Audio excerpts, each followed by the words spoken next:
Nama saya Paulus Sabian.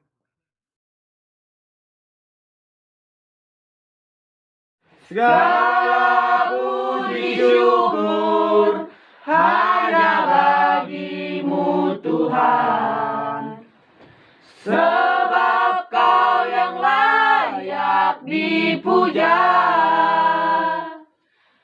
Kami mau bersorak, tinggikan namamu Tuhan.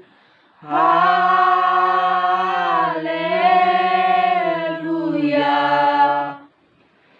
Soraklah, haleluya. Soraklah, haleluya. Haleluya.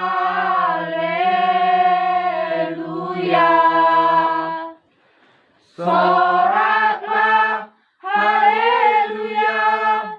Soraklah, haleluya. Haleluya. Shalom, salam sejahtera bagi kita semua. Firman Tuhan yang menyapa kita hari ini saya ambil dari Kejadian 1 ayat 8b.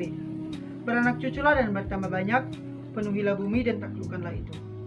Dalam ayat ini, hal utama yang akan kita bahas adalah beranak cucu dan bertambah banyak.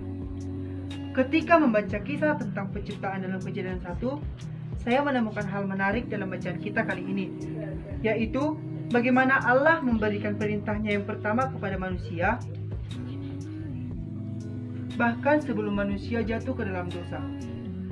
Sehingga perintah ini masih relevan kita laksanakan hingga saat ini.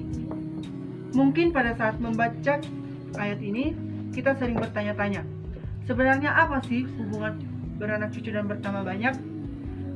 Bukankah sekarang ini penduduk bumi juga sudah banyak? Apakah perintah itu masih relevan kita laksanakan sampai saat ini?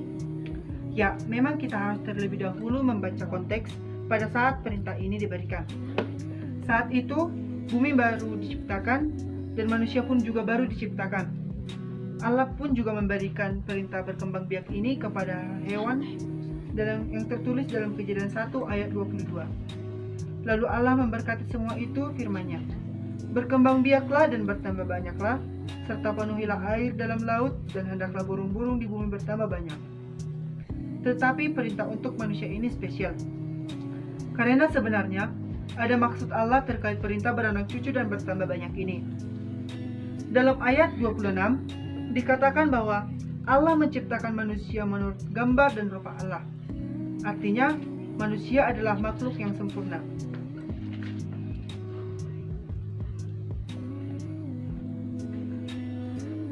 Karena manusia memiliki citra Allah dalam dirinya, tetapi binatang maupun tumbuhan tidak diciptakan menurut gambar dan rupa Allah. Ini berarti ketika Allah memerintahkan manusia untuk bertambah banyak, Allah ingin agar citra Allah yang ada di dalam manusia bertumbuh sehingga memenuhi bumi. Namun, seketika dosa merubah segalanya.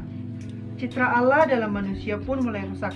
Dikatakan dalam Kejadian 5 ayat 3 bahwa Adam memperanakkan setan menurut gambar dan rupa Adam sendiri. Seharusnya, jika manusia tidak jatuh ke dalam dosa, anak-anak Adam pun akan tetap diperanakkan menurut gambar dan rupa Allah.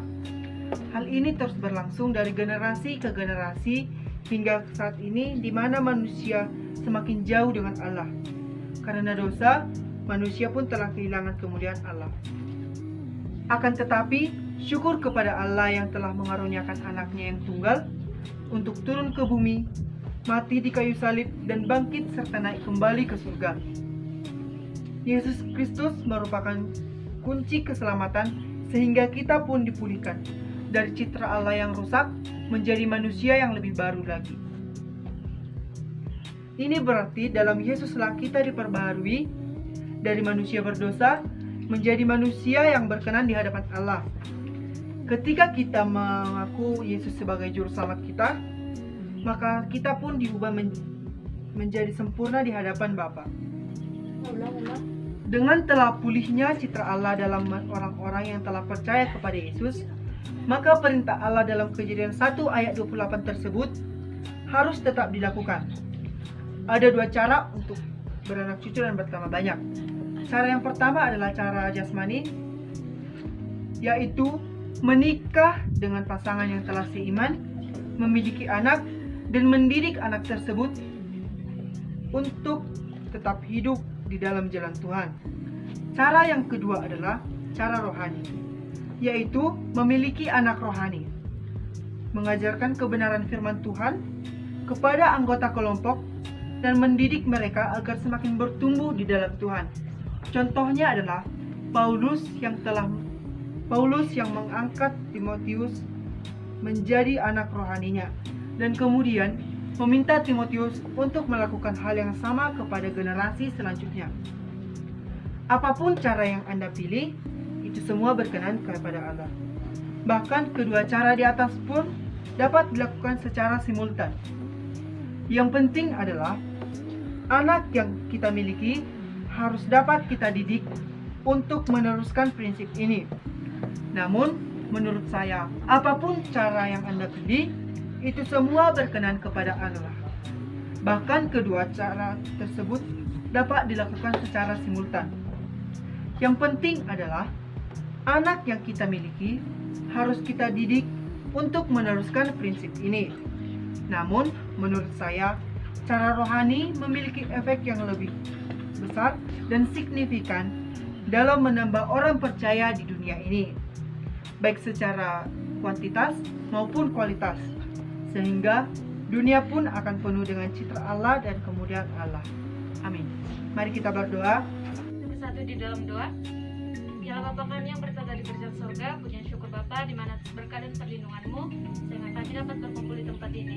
Bapa, kami sudah selesai membacakan isi firman-Mu, kiranya bola firman-Mu menjadi tongkat pelita bagi kehidupan kami. Bapa, kami ingin pulang, lindungilah kami di perjalanan sampai ke rumah kami masing-masing. Terpujilah nama-Mu kekal untuk selama-lamanya. Terima kasih Tuhan, amin.